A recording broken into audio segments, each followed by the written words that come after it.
The House of Mystery presents Inside Writing, the radio show where authors discuss their writing process in all genres.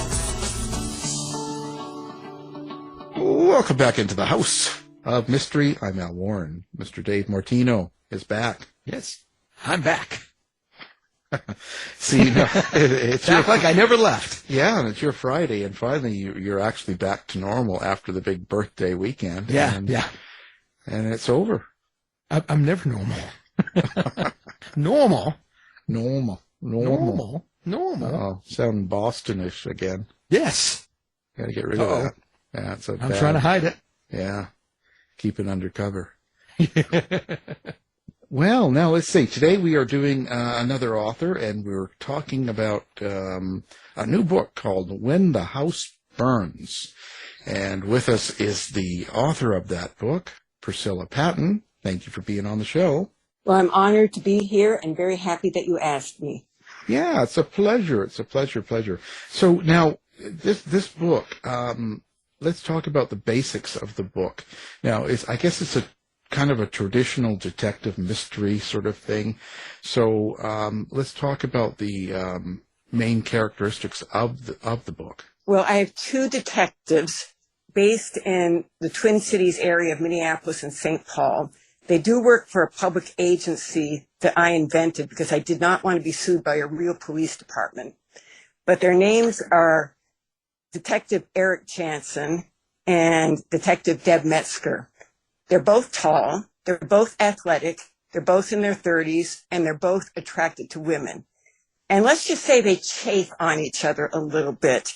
They can make an excellent team because they have different strengths, but they do kind of come from different planets.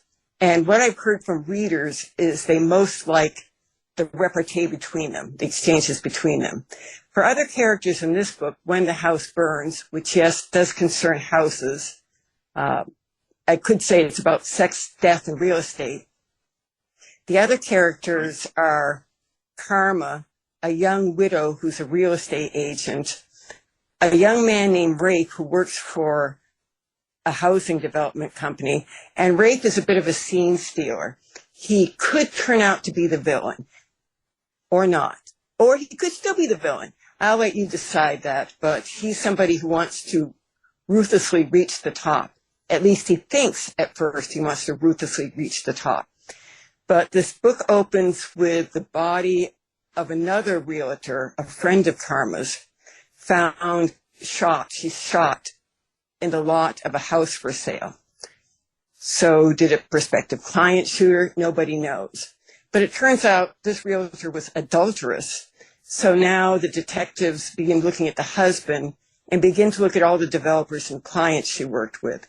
And into the mix, because the mix has to be a little complicated and a little juicy, into the mix are ex-lovers and a homeless man who may be stalking both Karma and the woman who has since been killed. And that homeless man may have been involved in an arson a few months previously where yet another man died. So I've probably confused you totally at this point. But anyway, they're the two detectives, Karma the widow, and the young man who wants to outsmart everybody, including the developer, and maybe doesn't realize how much trouble he's making for himself. Now, this is part of a series, so you're writing the Twin Cities Mysteries, right? Yeah. So when you write a series like this, now these are standalone, or do you need to read them all in order? You can read them as standalones, and I worked hard to make it that way, so you don't have to be introduced to the characters by going back to the previous book.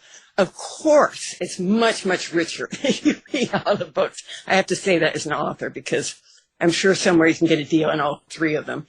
But I do write them as standalones. And often when I started the second and third books, it was different from the first. With the first, the detectives came for me first. But because I was going to use Erik and Deb again, I could set them aside. And usually it was the newer characters and their issues and their problems. In this case, Karma being terrified that a realtor she was so close to was shot, and people she knows may have been the killer. So I usually start with the newer characters, and that gets me into the new plot angles. And I do have to work, too, at keeping the recurring characters, because there is sort of a workplace group, as there is when you watch so many TV shows or read more mysteries. You know, Longmire has a crew that's always there. You know, NCIS has a crew that's always there. So I have to work hard to make them the same but different. Well, how do you keep track of everything, all of your characters and all the happenings and the continuity through the series? Do you have tools? Do you have a process? How do you do that? Well, it's a headache. I tend to like a lot of characters, and to tell the truth, usually there's some characters that never make it to the final version. I have to kill a lot of darlings. So I do keep a running outline of what I think is happening in the plot with characters' names highlighted. And at some point, usually when I have a very rough first draft done, and getting that first draft done is the misery phase, I get a big calendar whiteboard and I put the characters on it with different colored pens. It's very much like a grade school project. So Erik might be red and Deb might be blue. So I can kind of see which scenes the different characters are in and in which scenes they connect. So I do have a process which makes it sound like I'm really on top of it, but you're always thinking organically too. What does this character want from the other? In other words, one thing I learned, I think, from the writer David Putnam, is books are very much driven by characters. I would say my characters are sometimes bad drivers who crash, but you have to think about what do they want from each other, and not just in terms of, well, give me the answer to the mystery, but do they want a sexual relationship? Do they want that person to disappear forever? Do they want to take advantage of somebody? Do they want help from somebody? So as I'm developing the characters, I have to think of sort of what they wanted before the story began, but what they want once the story is rolling, once it's put into motion.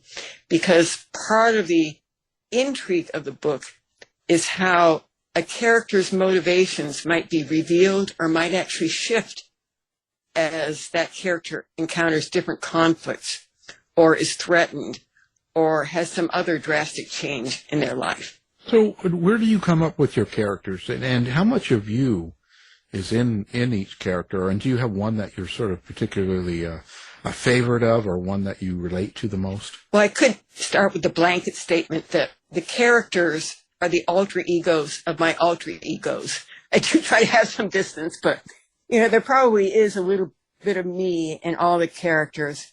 And I came up with Erik Jansson first. And in some ways, I was inspired by him by both my husband's family, I'm here in Minnesota. My husband grew up in this area in Wisconsin, and his family can, on Ancestry.com, they're 99% Norwegian, the other 1% is Swedish. Now, I grew up in rural Maine, a genetic mutt, but I knew Stoic men, much like the Stoic men that are here in northern Minnesota. So my father is a little bit of an influence on Erik, but more a model of Erik's father, someone who has a very dry wit and is very reserved. And I give Erik some of that reserved. Like Erik, I can be very reserved myself. I have to work myself up sometimes to get out to social events. I sometimes forget that other people can't read my mind, and they can't read my mind when I'm writing either. I found I had to be much more explicit about my ideas in writing. So I may be a little closer to Erik, but I'm not as devious as he is. You always try to make your characters better than you in some traits. So he's far more devious, far more clever, and far faster than I am. So yes, that's wish fulfillment. Deb was actually modeled on a doctor I met years ago in rural Maine, a woman doctor in a profession where at that time women still weren't terribly welcome. She was well over 6 feet tall. I have no idea of her sexual orientation, but she had a big booming voice, and she was a very strong advocate for indigent patients, for patients who are underserved, for patients who are on Medicaid. And I sort of heard her at work, and she impressed me, and she would be a hard person to stand up to. So she's a bit of the background for Deb. I also may give Deb some of the ideas that I can't say because I'm a filtered person, more or less. But Deb's unfiltered, so she gets to say all those things for me. And with the other characters, it's, sometimes it comes with a name. I had started the book with a character named Edward, and I couldn't do anything with Edward. When I changed his name to Rafe and made him a little suspicious, he's part British, part, Indian from New Delhi, part Minnesotan. Once I changed his name to Rafe, suddenly a world of possibilities opened up. Well, I was curious. How was it transitioning from New England to the Midwest? I know I'm from the Boston area, and we kind of have in this area a very strong connection, I guess, to the New England area. So I was just wondering how it was to transition to the Midwest. Well, I liked your use of R where there wasn't any right then. That said to me Boston. Yeah, exactly right. Well, yes, there are differences, though both are states, not the Twin Cities area so much. The Twin Cities are almost like the equivalent of Boston in the state of Minnesota, and Duluth is like Portland, Maine. But there is a state of north woods and hardy activity. And in my family, there are people who hunt and fish, and I give some of those traits to Erik. There still are differences, though. I find Midwesterners actually a little more, they might not think it. They're big into the whole passive-aggressive thing, but I think they admit to more than many New Englanders. I think New Englanders still are very reserved, though some of them are great storytellers. I met my husband, by the way, who was born in St. Paul, Minnesota, at Boston College, a graduate school. So there's a very important Boston connection, you see. So my development of my characters in the Scandinavian Midwest setting, I think I do that as both an insider, because I've been married for over 40 years to this Scandinavian American, and I've lived in Minnesota for nearly 20 years now. So in that sense, I'm an insider. But I grew up in New England. I grew up in the land of Robert Frost, where people were even maybe a little drier and more sarcastic, and didn't reveal their feelings much at all. So I think I can play both sides there a little bit. When you're putting together the story, do you sit down and outline, especially when you're doing a series like this, of where the beginning, middle, and ending is going to be, and then fill it in, or are you just writing as it goes? I usually have to do some pre-writing, and once I get a premise, and if I can get my ending, I then can jot out some ideas. But I sort of have to write about 70 pages first before I can even begin to outline. I usually have to start with characters, and I'm trying to write the next novel right now. And I found I was getting too much into characters' backstories, the new characters and the detectives. And I thought, well, this is just me preparing for the novel, not actually writing the novel. And I have to remind myself of that sometimes. And I need to start coming up with a plot soon. So, as you probably know, they talk in Mystery World about pantsers and plotters. I lean toward the pantser side and envy the plotters. And I like to call myself a builder, because I'll create a scaffold, like character development. Then I'll start to fix the plot around that. And then do another phase, have a scaffold, and then sort of build the plot again, rethink the plot again. But I try to be very structured about it. But there's actually a lot of anxiety and a lot of, can I really do this? And I think in a first draft, you just really have to have faith that you don't like it now. It isn't working now, but it will work once you get something to pull apart and restructure. Now, when you were starting this series, when you were writing the very first book, did you have it in mind that it was going to be a series, or did that just happen? I liked the idea of the series. And I liked series that had detectives in them. My reading goes back long before my writing, but like P.D. James, the British writer who had Adam Dalgleish, Elizabeth George, who's American but writes in the British vein with her Inspector Lindley series. So I liked a lot of those series, and my husband actually was the assistant to someone writing a biography of Rex Stout of the Nero Wolfe and Archie Goodwin series that sort of wisecracking, American series. So I had those in mind, but I'd never written a novel, and I'm doing this as a second career. I'd never written a novel, and I consider myself lucky if I got even one novel out. Though when I got the phone call from the acquisition editor, at the press, asking, "Is this a series?" I said, "Of course," being absolutely panicked about that answer. Yeah, well, I was going to say, do you just sit down and write? Can you just do that without being in a mood? Does it come to you naturally, or do you have to work yourself into a place where you feel like writing? Well, I may have started with mysteries because I was in a mood, a certain kind of mood, and I'll explain that in a second. I'd had a life as an academic. And sometimes when you say that, people say, well, you must write really boring stuff. Well, I'll put that aside for a minute. But I had a life as an academic, did a lot of other kind of writing, academic, scholarly, some private pieces for my family. I also wrote a children's book, which was published with Houghton Mifflin. But I had done a kind of writing, and I was easing out of teaching. And at that time, the Scandinavian mysteries were making a big arrival in the U.S., the Girl with the Dragon Tattoo series. Meanwhile, my husband's work and some of my own were in administrative areas. Let's just say I had to go to a lot of receptions and smile. I had to hear the same speeches, not once, not twice, but maybe 35 times. Somebody had to die, and I decided to be safer if that person died in fiction than in real life. So that was the mood I was in. Somebody had to die.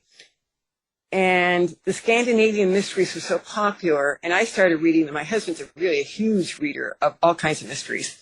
And I began making fun of them. Oh, let me guess. The detective's damaged. Somebody shot his mother, lover, cat. It goes on like that.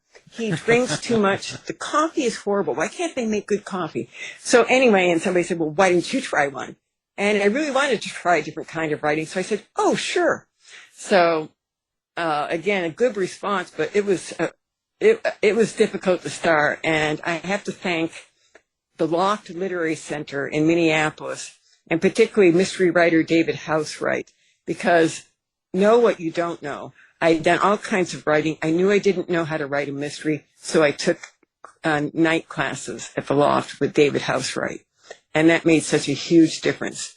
And I didn't really even start writing, though I had some ideas, until I got a better sense of how I could do it without being totally lost. Well, what made you do that change? What made you go into a totally different career where you're writing mystery? What was it that led you that way? Growing more mature or older, in the sense that I found I needed something more that was more of a page turner to keep me awake when I read at night. I would doze off over my serious books. So I did want writing that was more entertaining, and I no longer had to teach for the income or anything like that. So I thought, well, I can have some fun. And I've always liked witty books. I've always liked books that have had a bit of a puzzle to them. And even a lot of literary writers have a crime element or a puzzle element in their books, like Louise Erdrich or Richard Rousseau or James McBride. These are all like Pulitzer Prize winners. So I think I wanted to have some mischief. And my detectives gave me a way to have some mischief. That said, I think people starting some of my books might say, oh, this part's funny, but boy, you get kind of serious too. And I think that's true of so many murder mysteries, because I've been involved in nonprofits dealing with victims of domestic abuse, dealing with homeless people, and crime often attaches itself to the desperate, either as victims or as perpetrators. Though, yes, crime happens at all levels. So I think I had a couple of veins in my life going on. I wanted distraction. I wanted mischief. I wanted I did want a high level of craft to practice. I had been an amateur musician once, and I liked trying to do something to the best you can. But I also was exposed to all these other issues, and particularly with this book, When the House Burns. That's a product of the pandemic. I'd actually started a whole different book when a couple of things happened. Housing wasn't even in that other book. There's a whole different topic. when the pandemic came, we had the stay-at-home order, and turned out the house we were living in, plumbing corroded out from underneath it, so it had a toxic basement that was condemned, and we had to move right away. And about the time we had to move, it was the absolutely tragic murder of George Floyd in Minneapolis, and that was just so devastating. So to tell the truth, I really couldn't write much fiction for a while. I was kind of busy about to promote my second book that was coming out, Should Grace Fail? And when I did write, I thought, well, I have to confront these issues in some way, and I'll try to do it through my detective's thoughts. And though I don't bring in some of the worst of the times into the book, there are references to the pandemic. There are references to police departments being in huge trouble and the killing of people of color. And my detectives have to sort of struggle with that and move their way ahead.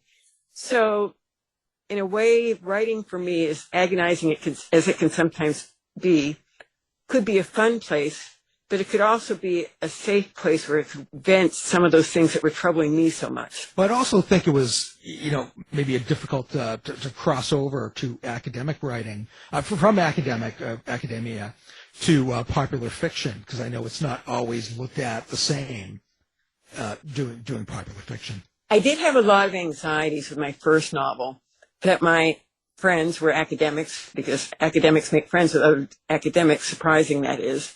But anyway, I was sort of afraid to say, oh, this is stupid, this is silly. And I just sort of had to get beyond that. And actually, they're some of my first readers, and readers who really like it. A lot of them read entertaining material too. But yes, I had to throw away a lot of that first novel. I had many false starts, and this is true for a lot of writers when they first begin fiction or something totally different. It took me 5 years to do this first book, 18 months to do the second, and closer to 2 years because of COVID with this one that's coming out now, When the House Burns. But I have to admit, I did have anxieties about it. But I thought, well, if P.D. James could do it, and your audience may not know P.D. James, but she's absolutely brilliant. So this was sort of a joke on me. I said, well, if P.D. James can be that brilliant, I can too, which didn't quite happen, but I had that as an aspiration. But it is hard, and it got easier. That one part did get easier. I learned to not have to explain things so much, to let my characters say what they want without necessarily having deep meanings. In fact, even to make fun of deep meanings. Some of what I do in these books, I think, is I'm not making fun of the academic world, because I believed in it and I still believe in it. But like any world, it has its issues. It has its inner conflicts. It has its pettiness. And one thing that happens in When the House Burns is Deb Metzger is put on a committee. It's called like the Committee to Fix Everything, on how to deal with sexism, racism, and it actually drives her up a wall. And yes, we've all been at places, we've all had jobs where we know that something has to happen and somebody has to do it.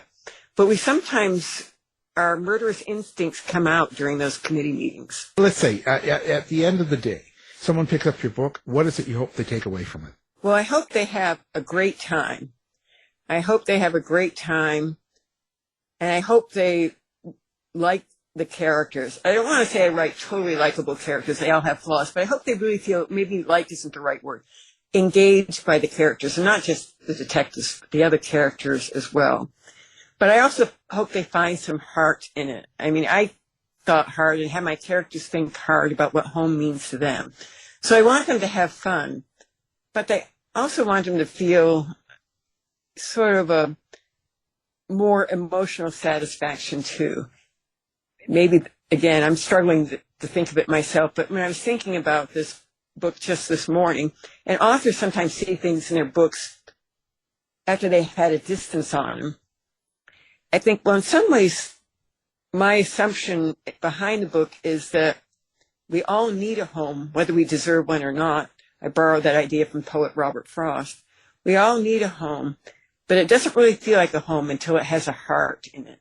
And for different people, what makes the home, what gives the home that heart is going to vary.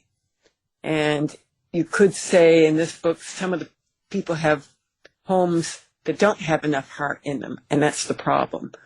Or in the case of my detectives, Deb is literally homeless because she was kicked out of a sublet, And Erik is divorced. And though he has a very nice place to live, it still doesn't feel like home. Having fun, not taking things too seriously. There's some satire in there, but also feeling that there's a heart at the center. How do you get into the heads of writing characters that you are not, you're not anything like yourself, or you haven't had the life quite like them? It's a back and forth between sort of free writing, which I learned to do much more through those NaNoWriMo programs, the National Write a Novel in a Month program, where you count how many words you write every day, or rather your computer counts. So I kind of just let free writing go, but then I do have to go back and revision and say, how would this character think? And I get ideas from reading other books. I can't remember. It may have actually been a classical book by somebody like Charles Dickens or the British novelist George Eliot. And I was just reading a passage from it, not a mystery novel at all. And I thought, young men, even very nice young men, are often callow and don't understand other people's feelings. You may have witnessed that in real life, particularly if you have sons. Anyway, and that helped me actually develop the character of Rafe, somebody who doesn't necessarily see his impact on others. So I do read lots of books and watch there are a lot of excellent series that stream now. So I do sort of try to absorb all those characters out there. And then when I'm particularly in revising, try to sharpen what that character wants. Some of them come easily to me. Some of them, their names just fall out of the air. Like that was true for Karma, true for Erik Jansson, not true for Ray, because I said he started off as a whole different person, and I had to come up with a different name to give him a new direction. So it does take effort, and it does take research too. I do some boring research where I'll read articles about or by lawyers, or about or by housing developers. So I get their professional jargon. I try not to burden the book with it, but I did that to help me write the dialogue for several scenes in this book between a property developer and the detectives and some of the other characters. The way a property developer thinks is not necessarily the way a detective would think. Well, speaking of dialogue, are you the type of writer that can hear the characters in your head? Do you have an inner monologue? Is that how you create dialogue as well? I probably do have an inner monologue. I've probably had it since being a child in rural Maine, too far from town to play baseball, to get that reference. But anyway, I've probably always been one of those people who's too much inside my own head, which a lot of writers and academics are. I have to learn to get out of it a little bit more. I do, but here's the trick to it. I sort of hear them in my head, but my fingers have to be moving. So I have to do some of that free writing for that dialogue to really flow. But I do kind of imagine different tones of voices for Deb and Erik. And sometimes when I'm not happy with the scene, it's because I don't have the right voice for the characters. What would that character say? And the book I'm working on now has some 20-year-olds in it. And in the first draft, I'm not worrying too much about accuracy isn't the right word, but about the tone of the dialogue. But in revision, I'll have to read books I do read books often, like a memoir by somebody who was young. I'm now getting into my more academic mode of very carefully explaining my research. And I think I want to move on a little faster from that. But I do all kinds of research, from watching silly shows. I recently watched that, is it Wednesday series? Which you have that character with her extremely distinctive deadpan voice, to reading classic novels, to, as I said, reading just statements on professional websites, which, yes, can be boring unless you suddenly start to make fun of them. How many are you going to put in this series? Like, where do you think it'll end, or do you even know yet? I don't know. I started actually, the book I'm working on now started as a standalone. And I thought, I'm going to write a standalone. I don't know why, because that's something mystery writers do sometimes. I think one problem of writing series, and this goes back to some of the questions you asked earlier, is it can get repetition. It can get repetitious. Yes, you want consistency with your characters, but you don't want repeated scenes. So that's a problem. And sometimes I think writing them one on top of each other, you may fall into ruts. So I thought, I'll write a standalone. And I was getting going in it. I had, maybe 30 pages, 40 pages. And I thought, they're not having fun. I'm not having fun. And I couldn't believe this would happen to me. I had dreams about Erik and Deb. It was kind of like, you've forgotten us. We don't even have sex partners at this point. You've left us high and dry. Come on, do something for us. So they're somehow back in the book. So you're dreaming about these people that don't exist, and they talk to you, and they're demanding. And they're demanding. They want sex partners and stuff. Yeah. Well, at least it doesn't happen while you're driving, No, it doesn't. It's probably a good thing, right? No, and I do have, and I can't always explain it. I stopped dreaming about them once I start writing about them again. So, Go figure. They're not telling you to do anything weird, are they? Or you're not. Not yet. They might. They might, if they don't like the ending of the book, they might say, why are you having me do that? Yeah. So, I did write for a friend's mystery writer, Elena Taylor has a blog, and I wrote a dialogue about the book between my two detectives, as if you're interviewing the two detectives. And I tried to make the point that, I wrote a lot of When the House Burns to confront my own feelings about the pandemic and so on and so forth. I also would hope it would help the readers. And Detective Deb says, you mean I stripped down to my swimsuit in front of all these readers? So they get sensitive. They complain sometimes. They say, you're not going to make me do that in front of a reader, are you? But I say, yes, I am. As long as they don't make you go rob a bank or something. No. I will say, I do have fun with them, and they love to bend rules a lot.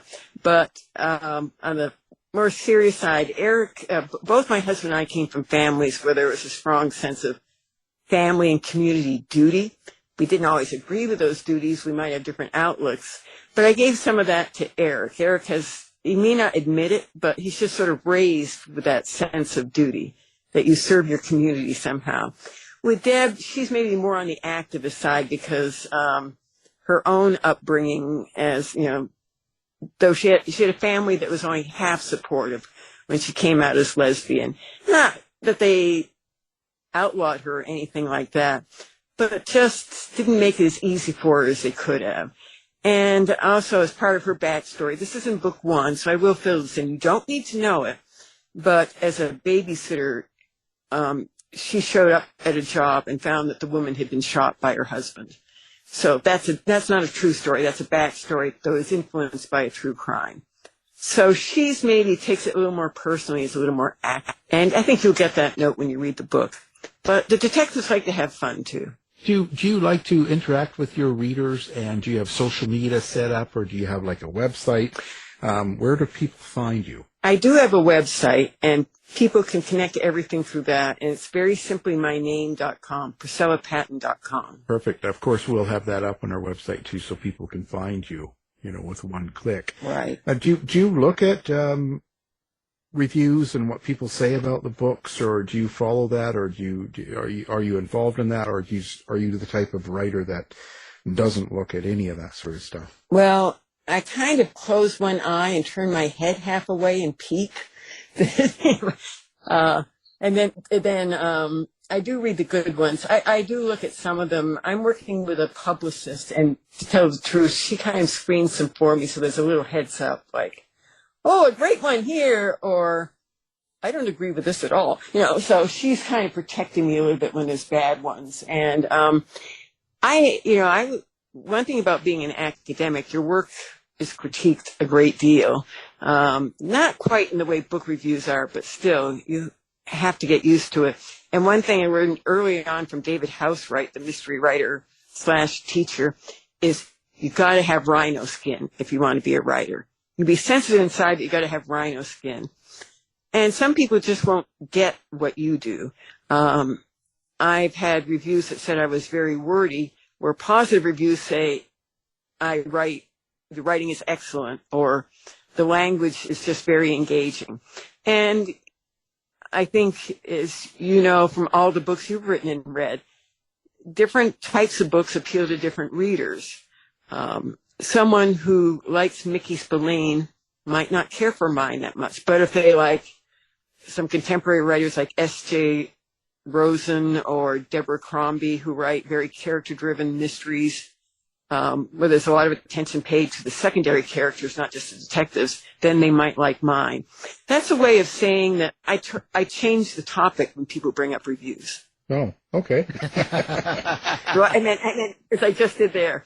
Well, yeah, you should hunt them down and have them killed. Yeah, I think that's what happens in the next book I write. But I know there's been several movies about like the death of a theater critic or something, but I try to take encouragement from the positive ones. And if they're negative ones where they did seem to get something of the book, I try to think why. I've learned I can't have quite so many characters. The novel works better when I have fewer characters because, I don't know, I thought it was Charles or Dickens or something with the first one. I kept coming up with names and characters, and I had to give each one something to do, and that got overwhelming for myself and for the reader. So I had to learn to stay more focused on who I've already got. Right, yeah. Do you have any problem writing a evil character or the person that committed the murder or who was the bad person in the book? Do you have problems getting into the mindset of that? I maybe do, but don't quite realize it because often they're a little more off stage for a good deal of the book. I certainly, my first one, I tried getting in the mind of somebody who really is bad in the first book, somebody who, and this isn't a spoiler, but there's somebody who is killing children in Where Privacy Dies. Though that no child is killed in the actual course of the book. And I did try writing a scene where I was inside his mind, but he wasn't a POV character, so I just kind of got out of it. I have no desire to write a scene about the thrill of actually committing a murder. I don't do that. That's not my interest. I do, however, think hard about the motive and the self-justification that a lot of fictional and real murderers have. And I certainly go some dark places, but I'm not the one who's going to get totally inside the mind of a psycho, unless my other characters are also psycho. But I just don't seem to do that. I'm more about other people figuring out how to deal with that. I might show other people's fear of that person and get some of the suspense and terror there. I think I do have a few moments in each book where there's terror. And when I think about it now, when you're a writer, often you get obsessed with your newest project, so you forget what you did before. Actually, in Should Grace Fail, I did a lot of research on con artists and how con artists think and manipulate their victims. And though there is a con artist in there who's not a point of view character, but I did have to think very hard about what he might say and how much of his own con he believed. Yeah, I think with the evil characters or the bad characters, in their minds, they think what they're doing is correct. Right. They think what they're doing is something good or something, I don't want to say positive, but something that they think they should be doing, and they're right. It's justified to them, and I'll say When the House Burns has a character like that. It seemed right to that character. Yeah. To commit a murder. So, yes, I think that sense of justification is often there. I try to mix it up with so far I've got 3 books, and there's slightly different motives for different murders in each one. So I'm trying not to get in the rut there. Some of them are career criminals, some are not. Have you written a book about a lady writer that plans to kill her husband? No. No, that book might have happened. That book almost happened when a certain husband kept postponing a retirement date. But I think we've been saved from that scenario. We have been saved from that, so. That would be a good indication, yeah. Right. I don't listen to so many speeches anymore. But, yes, we're not going totally into that Scandinavian darkness. And I have been to Norway and Scandinavia when it's been absolutely beautiful. So, despite the novels, there is some lightness there. But yeah, for a short time. Just like in Minnesota, It was minus 15 for quite a while, and today it's 42 degrees. There you go. People are out. People might as well be out sunning. Yeah, and it's February. That's kind of crazy. It's a bit early, isn't it, for you? Right. Yes, and the cold will come again. Oh, good.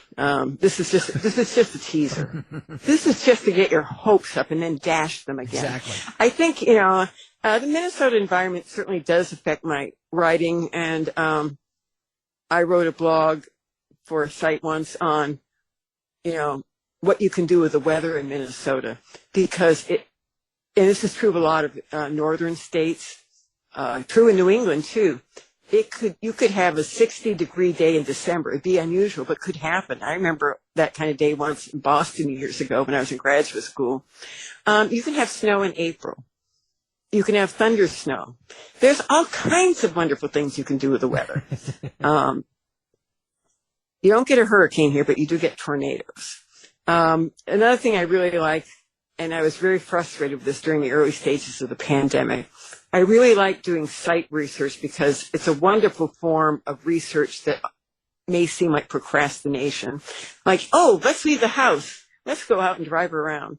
But you do see people and you overhear things. And I eventually did get to do some site research for When the House Burns. I got to go on a construction site with the construction manager, and there was a crane that was 160 feet tall to move these heavy blocks of steel and concrete.